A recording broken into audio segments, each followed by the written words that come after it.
Hi guys, welcome to our YouTube channel Bong views. আমি শিলাজিৎ, আমি সুদীপ্তা। আপনারা যারা এখনো পর্যন্ত আমাদের চ্যানেলটা সাবস্ক্রাইব করেননি তারা প্লিজ আমাদের চ্যানেলটা সাবস্ক্রাইব করে নেবেন আর নোটিফিকেশন বেল অন করে নেবেন পরবর্তী ভিডিওগুলোর জন্য নোটিফিকেশন পেতে। আর যারা আমাদের চ্যানেলটা সাবস্ক্রাইব করেছেন তাদেরকে অসংখ্য ধন্যবাদ। আর যদি ফেসবুক পেজে দেখে যান তাহলে অবশ্যই ফলো করে যাবেন আর পছন্দ হলে অবশ্যই আমাদের ভিডিওটিকেও লাইক করবেন। আজকে আমরা নিয়ে চলে এসেছি আবারও একটি ভিডিও। তো আজকের ভিডিওটা মানে মর্মান্তিক হতে চলেছে, যদিও আমি এখনো দেখিনি ভিডিওটা, শিলাজিৎ দেখেছে। তো জানি না মানে কতটা কি দেখতে পারবো বা কি। তো চলুন আগে দেখে নিই ভিডিওটা, যার টাইটেল হচ্ছে সালাম, বরকত, রফিক, সাফিক, জব্বারকে দেখি নাই, কিন্তু 2024 সালে এসে আমি শহীদ আবু সাইদ ভাইকে দেখছি। এবং চ্যানেল নেম হচ্ছে, মানে এটা একটা ফেসবুক আর কি অ্যাকাউন্ট থেকে বা ফেসবুক পেজ থেকে আমাদের নেওয়া। এটা হচ্ছে এমডি জাহিদ হাসান। তো চলুন আগে দেখে নিই ভিডিওটা। আর ভিডিওটা যদি কপিরাইট ক্লেমের জন্য ব্লক হয়ে যায়, কারণ এটা ইউটিউবের আই থিঙ্ক রুলস বিরোধী হতে পারে, তো ব্লক হয়ে যেতে পারে। তো যদি ব্লক হয়ে যায় তাহলে সম্পূর্ণ ভিডিওটা আপনারা আমাদের ফেসবুক পেজে পেয়ে যাবেন, আর তার লিঙ্ক আপনারা ডেসক্রিপশন বক্স আর ফার্স্ট পিন কমেন্ট থেকে পেয়ে যাবেন। তাহলে চলুন ভিডিওটা দেখি। কালো গেঞ্জি গায়ে পুলিশের সামনে বুক টান করে দাঁড়ায় আবু সাইদ।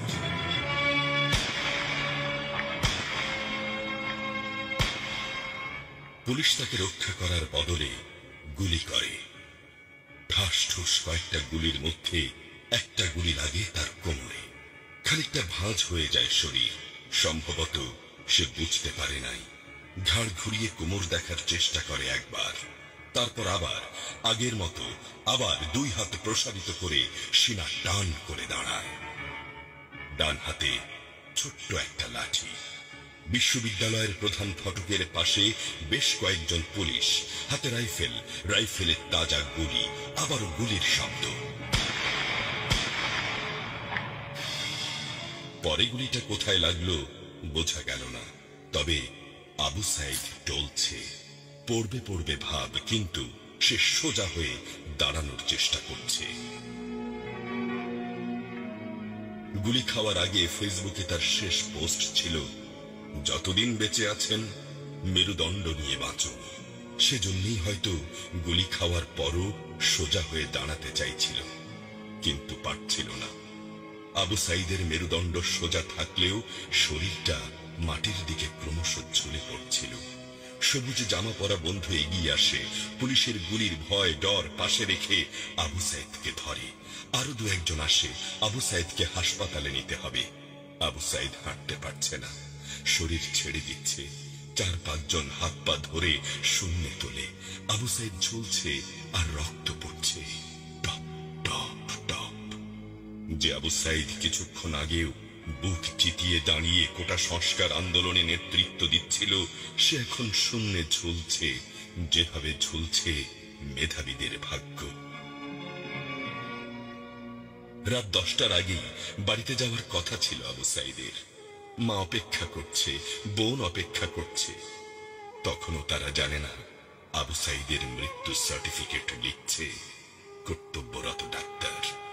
নাম আবু সাইদ, পিতা মকবুল, ঠিকানা বাবুলপুর, পীরগঞ্জ, রংপুর। বয়স 25। মৃত্যু কারণ আগমনের সময় মৃত্যু। তারিখ 16/7/24, রাত 8টা 5 minute. Serial number 240434, Rangpur medical college হাসপাতাল। পরিবারের একমাত্র শিক্ষিত ছেলেটা খুন হয়ে গেছে। মা যখন জানলো দুনিয়া কি আর ঠিক আছে তার কাছে, বিলাপ করে বলে, আমার ছেলের চাকরি না দিবি না দে, গুলি করলো কেন? বোন শুনি আর্তনাদ করে বলে, 3টা গুলি কেন আমারে করলো না? আবু সাইদ ফেসবুকে আরো লিখেছিল, যদি আজ শহীদ হই তবে আমার নিথর দেহটা রাজপথে ফেলে রাখবেন। ছাত্র সমাজ যখন বিজয় মিছিল নিয়ে ঘরে ফিরবে তখন আমাকেও বিজয়ী ঘোষণা করে দাফন করবেন। একজন পরাজিতের লাশ কখনো তার মা বাবা গ্রহণ করবে না।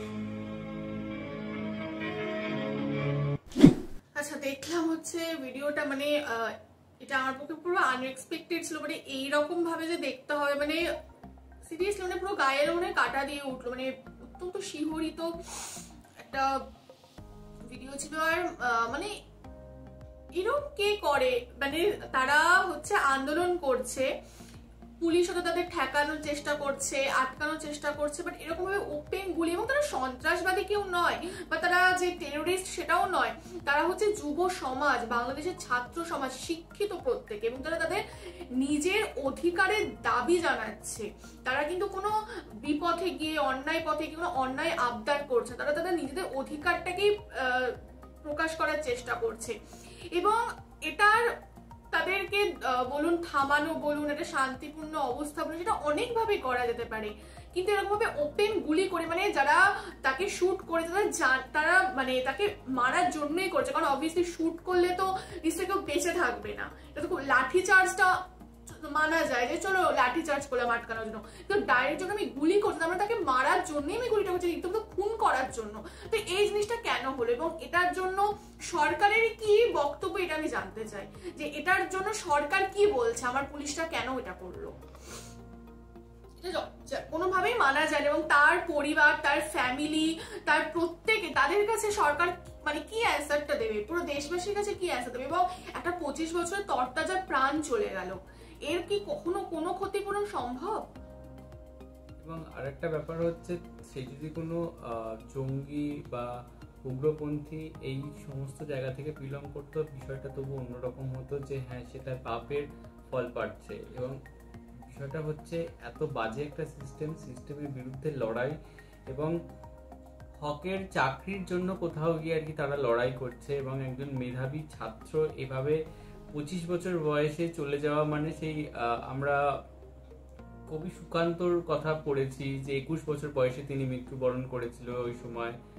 এবার আমরা চোখে দেখতে পাচ্ছি যে 25 বছর বয়সে এই ছেলেটিও কিভাবে মারা গেল, মানে সত্যি খুবই বেদনার। আর এরকম ভাবে সামনে কাউকে এরকম মানে গুলি লাগতে দেখছি, এবং তার সাথে সাথে সে মাটিতে লুটিয়ে পড়ছে রীতিমতো, মানে এবং তারপরেও পুলিশ গুলি করে যাচ্ছে, মানে কতটা নির্মম এবং পৈশাচিক ভাবে তারা আচরণ করছে।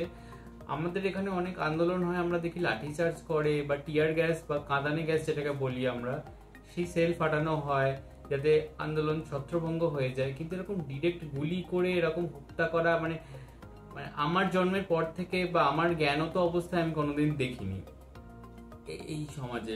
এবং এরকম রাজপথে এরকম পুলিশ নির্মম ভাবে গুলি চালাচ্ছে, এবং একটা না বারংবার। আর থামানোর জন্য না মানুষ পায়ে গুলি চালায়, পুলিশরাও বড় বড় মানে ক্রিমিনালদেরও পায়ে গুলি করে। আর এখানে ওপেন মানে সশরীরে তাকে যে কোনো জায়গায় থেকে গুলি করা হচ্ছে। এবং এমনও নয় যে সে আর কি দৌড়াচ্ছে বা কিছু করছে, সেটাও কিন্তু নয়, সে বুক চিতিয়ে দাঁড়িয়ে রয়েছে মানে পুলিশের সামনে, তাকে তো পায়ে গুলিটাও করতে পারতো, মানে তাদের এভাবে হয়তো প্রাণটা যেত না। আমার কাছে প্রশ্ন হচ্ছে তারা ক্রিমিনাল নয়, যে তাদের এইভাবে যে ওপেন শুট করতে হবে, তারা ক্রিমিনাল নয়। এবং যারা পুলিশ হয়ে দাঁড়িয়ে আছে তারাও কিন্তু একটা প্রসেসের মধ্যে দিয়ে সিলেকশনটা পেয়েছে, তারাও কিন্তু পড়াশোনা করেছে, পরীক্ষা দিয়েছে, দেন তারা চাকরি পেয়েছে। তারা যখন যতই ওপরতলার অর্ডার থাকুক না কেন, তারা নিজেরা যখন ওই ফেস দিয়ে গেছে, তো তাদের তো বোঝা হচ্ছে যে সামনের মানুষের কোন ফেজে যাচ্ছে। এবং যতই অর্ডার থাকুক না কেন, আমি কাউকে ওপেন শুট করতে পারি না, কোনো দাগি আসামিকেও মানে শুট করার কোনো পারমিশন থাকে না। তো মানে এই যে ছাত্র সমাজ, এনাদের কি জীবন এতটাই মানে এতটাই কি বলে মানে ঠুনকো বা এতটাই সস্তা যে যেভাবে খুশি এদের উপর ট্রিট করা যায়, যেভাবে খুশি খুন করা যায়, শুধু ছাত্র বলে, তাদের পেছনে কোনো বড় সাপোর্ট নেই বলে, মানে এটা জাস্ট ইনজাস্টিস। আর এইরকম ভাবে যদি মানে দিনের পর দিন চলতে থাকে, আমি জানি না মানে ভবিষ্যতে বাংলাদেশকে কে দেখবে। কারণ এই ছাত্র সমাজ আর যুব সমাজে হচ্ছে যে কোনো দেশের হচ্ছে মেরুদণ্ড। এই মেরুদণ্ডটা যদি ভেঙে যায়, তাহলে ওই শুধু নেতা আমলা দিয়ে কখনো একটা দেশ চলতে পারে না, মানে কাইন্ড অফ একটা সিভিল ওয়ার টাইপের শুরু হয়ে যাবে কোথাও গিয়ে এইভাবে চলতে থাকলে। এবং আরেকটা ব্যাপার হচ্ছে যে মানে এবং তাদের হাত কাঁপলো না, একবার গুলি করলো, সে দেখলো যে পেছন ফিরে গেল, মানে তারপরও তারা গুলি করে আছে, তাদের একবার বিবেকে পর্যন্ত বাঁধলো না। এক্স্যাক্টলি, মানে গুলি করাটা তো অ্যাকসেপ্টেবল নয়, তার সাথে তার প্রাণটাও চলে গেল, মানে এটা তো মানে মানাই যাচ্ছে না। এবং আমরা আমাদের ভিডিও সম্পর্কে ভিডিওতে আর কি বারবার বলে থাকি যে কারোকে ক্ষতি না করে বা কারোরকে আঘাত না করে বা কারোর যাদের প্রাণ না যায় এই ধরনের ঘটনা আমরা কখনোই সমর্থন করি না। তো এটাও কোনোভাবেই অ্যাকসেপ্টেবল নয়। মানে কেন, মানে তার বাবা মা তাকে মানুষ করেছে, মানে আমরা তার মা তো ঠিকই বলেছে যে যদি চাকরি না দিতে পারে সেটা ঠিক আছে, কিন্তু প্রাণটা নেওয়ার মানে এটা কার ছিল? এক্স্যাক্টলি, তো অধিকারটা কি আছে যে ওই ছেলেটির প্রাণটা নেওয়া হলো এবং যে পুলিশ কোনো ক্ষতিপূরণ হয় না, যে পুলিশ অফিসার কনস্টেবল হোয়াটএভার যেই হোক না কেন সে যে গুলিটা করলো সে শান্তিতে ঘুমোতে পারছে তো, বা তার কি ফ্যামিলির লোকজন নেই? এক্স্যাক্টলি, আমার তো মনে হয় পুলিশ কর্মীর আর কি চরম শাস্তি দরকার। এখন শাস্তিটা কে দেবে?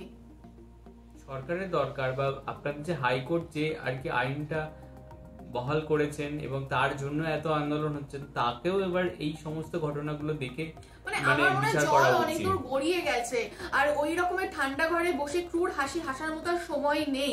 এবার যারা অভিভাবক পর্যায়ে রয়েছে বা যারা বড় বড় দিগ্গজ রয়েছে পার্টিকুলার বাংলাদেশে, তাদের এবার সত্যি কিছু করা উচিত, আর না হলে জাস্ট পদত্যাগ করে দেওয়া উচিত। তো যাই হোক, ভিডিওটা আমাদের সত্যি আর কিছু বলার নেই, খুব খুব খারাপ অবস্থা। আর এইভাবে যে দিনের পর দিন যদি চলতে থাকে তাহলে খুব খারাপ দিকে যাচ্ছে বাংলাদেশ, এটুকু তো বোঝা যাচ্ছে। আপনারা আপনাদের কমেন্ট বক্স জানাবেন, বা এরকম কিছু ঘটনা কি আরো ঘটেছে, না এটাই ফার্স্ট, এটাই লাস্ট, বা এখন? না একজন নয়, এটা তো আমরা একটা মৃত্যু দেখলাম, এছাড়াও আমি মানে অনেক মৃত্যু হয়েছে। আমি লাস্ট 6টা শুনেছিলাম, এখন কটা বেড়ে হয়েছে আমি বলতে পারবো না। মানে আজ আমরা যখন শুট করছি সেই আন্দাজে আমার ইনফরমেশন নেই কত, আমি লাস্ট 6টা শুনেছিলাম। 6টাই কি মানে পুলিশ মেরেছে? তাই হবে, না আর কে মারবে? আপনারা জানাবেন যে সরকারের থেকে আদৌ কোনো ব্যবস্থা নেওয়া হয়েছে, বা তিনি আদৌ কোনো মুখ খুলেছেন, বা ছাত্রদের দিকে আদৌ কোনো কি দয়া কিছু দেখিয়েছেন? জানাবেন আপনারা। আর কি পরিস্থিতি চলছে বা কি হচ্ছে ব্যাপার, মানে এগুলো আপনারা প্লিজ জানাবেন। আমাদের সত্যি আর বলার ভাষা নেই, মানে আমরা তীব্র নিন্দা জানাচ্ছি। এইরকম কোনো জিনিস কখনোই সাপোর্টেবল নয়, কখনোই মানা যায় না। তীব্র নিন্দা, তীব্র ধিক্কার জানাচ্ছি আমরা এই পুরো যে ঘটনা ঘটে চলেছে বাংলাদেশে। তো যাই হোক, মানে এখানে আমরা ভিডিওটা শেষ করছি। সত্যি বিশেষ কিছু আর বলার নেই আমাদের।